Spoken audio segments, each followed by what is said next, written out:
520, 120L versus 428H, 120L. O yan, tanong kayo ng tanong, di naman kayo bumibili. Ayan, sasagutin natin.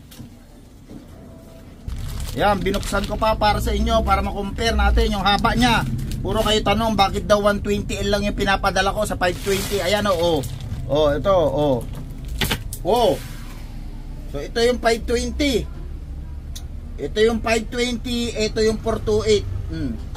Yung 120L na 520, puputulan mo pa. Kahit production pa yan at kahit anong extend ng swing arm mo, puputulan mo pa to. Sobra-sobra pa yung 520 na 120L. Yan yung pinagkaiba nila. Sana nakikita nyo. Nga ang hahaba ang lalaki nito. Ang hahaba niya, nangawit na yung shoulder ko. Hindi pa rin kayo bumibili. Then yung taba niya, ayan. 428H and 520. Almost the same lang. Yung haba lang at yung tibay, napakatibay po ng 520. Yan din yung mga nakakabit sa mga production 450cc, 250cc, kahit 2-stroke pa yan.